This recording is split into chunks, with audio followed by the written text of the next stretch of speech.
السلام علیکم عزیز طلبہ طالبات، میں علی عباس جماعت ہشتم کے حوالے سے مضمون اردو ہے، اور آج ہمارا سبق ہے سبق نمبر 20۔ خدا اس وقت یہ چاہتا ہے کہ اس سبق کا فرسٹ پارٹ میں نے آپ کو پڑھا دیا تھا۔ آج ہم نے اس کا سیکنڈ پارٹ پڑھنا ہے، اور سیکنڈ پارٹ کی تشریح کرنے سے پہلے میں آپ کو اس کے الفاظ میں نہیں کروا دیتا ہوں۔ پہلا لفظ بیٹا صدر دروازہ، اس کے معنی ہے بڑا دروازہ۔ جو پرانے زمانے میں بادشاہوں کے محل ہوتے تھے، اس کا ایک بہت بڑا وہاں پہ دروازہ لگایا جاتا تھا۔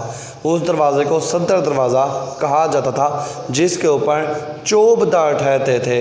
میں نے پہلے حصے میں آپ کو بتایا تھا، چوبدار سپاہی کو کہتے ہیں جو صدر دروازے کے طرف ٹھہرتے تھے۔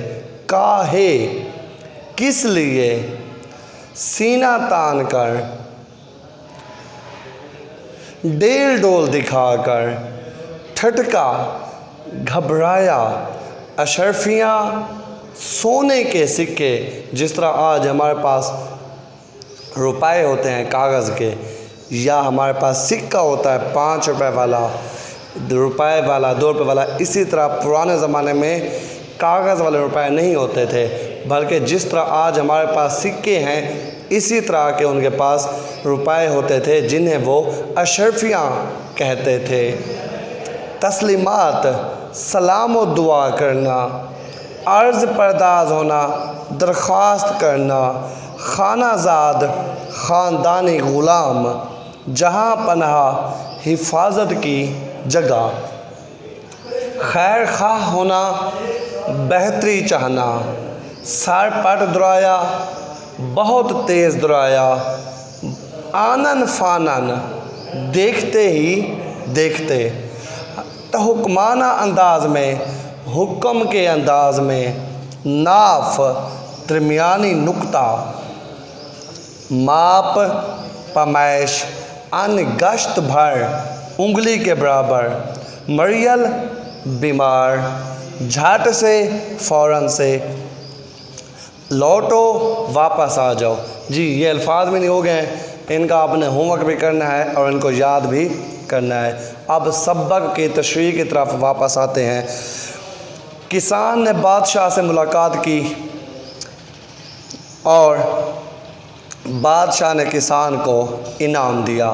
اس کے بعد کسان رخصت ہو گیا، تو وزیر سلطنت نے آگے بڑھ کر تسلیمات بجا کر، ایسے بادشاہ کو تسلیمات کی جاتی تھی، اگر بادشاہ سلامت نے اسی طرح کی سخاوت جاری رکھی تو 1 بوری خربوزوں کی قیمت 1 بوری اشرفیاں اور جواہرات کی صورت میں ادا کرتے رہے، تو پھر خزانے کا تو خدا ہی حافظ ہے۔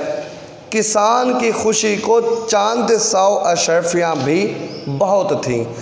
اگر بادشاہ سلامت برا نہ مانے تو عرض کروں کہ ایک معمولی سے کسان کو اتنا بڑا انعام عطا کرنا کچھ مناسب نہیں ہے۔ یہ خانہ زاد سلطنت کا خیر خواہ ہے۔ خانہ زاد سے مراد وہ وزیر سلطنت، جہاں کمزوری دیکھے گا، جہاں پناہ کو یعنی بادشاہ کو اس سے آگاہ کرنا اپنا فرض سمجھے گا۔ آگے حضور خود روشن ضمیر ہیں، برا بھلا خوب جانتے ہیں۔ وزیر کی باتیں سن کر بادشاہ اس سے یوں مخاطب ہوا: تم ہمارے وزیر اور باتدبیر ہو، ہمیں جو کرنا تھا ہم نے کیا، اب تم جا کر دانش مندی کو، اپنے دماغ کو کام میں لاتے ہوئے وہ سب کچھ واپس لے آؤ جو ہم نے کسان کو دیا ہے۔ وزیر گھوڑے پر سوار ہوا، اسے سر پٹ دھرا کر آنن فانن کسان کو راستے میں جا لیا، اور تحکمانہ انداز میں کہا: ٹھہرو ٹھہرو۔ کسان رک گیا اور بولا: کیا ہے؟ وزیر گھوڑے پر سوار ہوا، اسے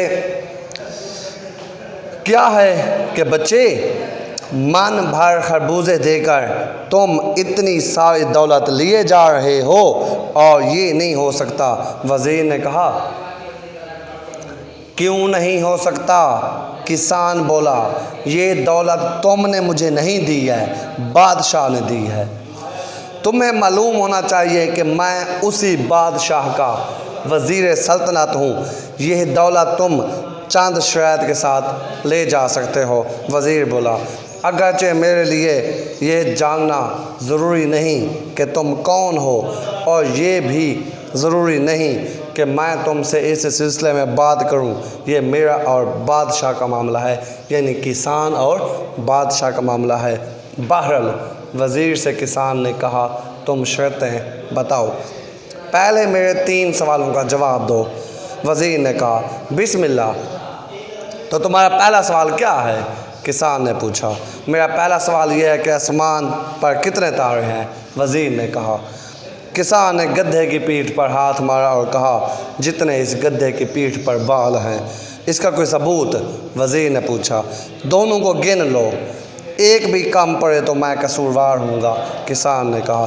وزیر لاجواب ہو گیا۔ دوسرا سوال بتاؤ زمین کی ناف کہاں ہے؟ زمین کا درمیان کہاں ہے؟ کسان کے پاس ایک چھوٹی سی برچھی تھی جسے وہ لاٹھی کے طور پر استعمال کرتا تھا۔ اس نے وہ برچھی زمین میں گاڑ کر کہا یہ رہی زمین کی ناف، وہیں پر چاروں طرف سے زمین کو ماپ لو، انگشت بھر کم نکلے تو میں قصوروار ہوں۔ اس کا بھی وزیر کے پاس کوئی جواب نہ تھا۔ وزیر کا تیسرا سوال تھا خدا اس وقت کیا چاہتا ہے؟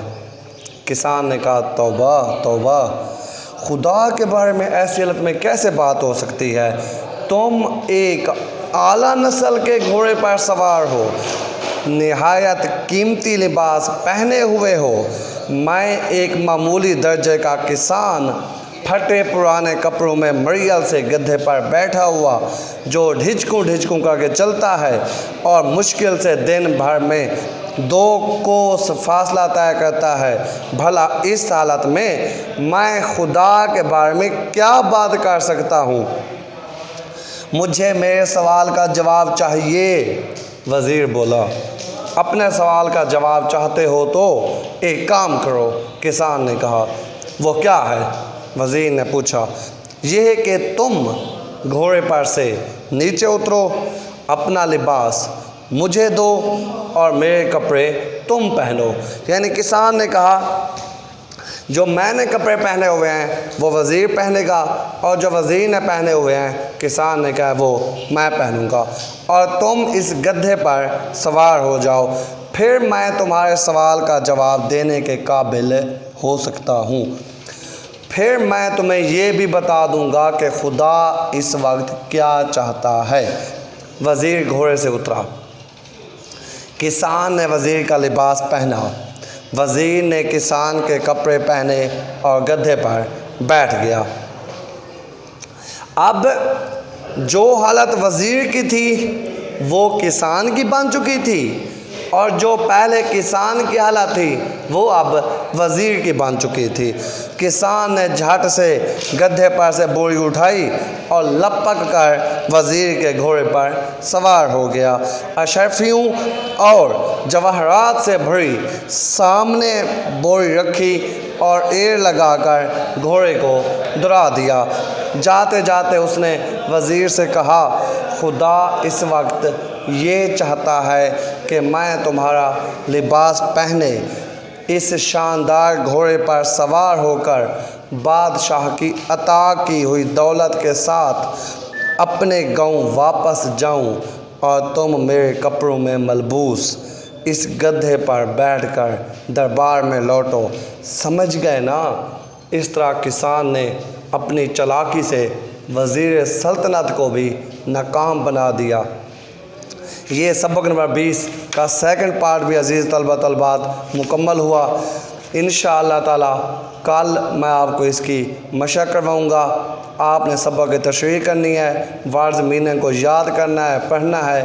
اللہ آپ کا حامی و ناصر ہو۔ اللہ حافظ۔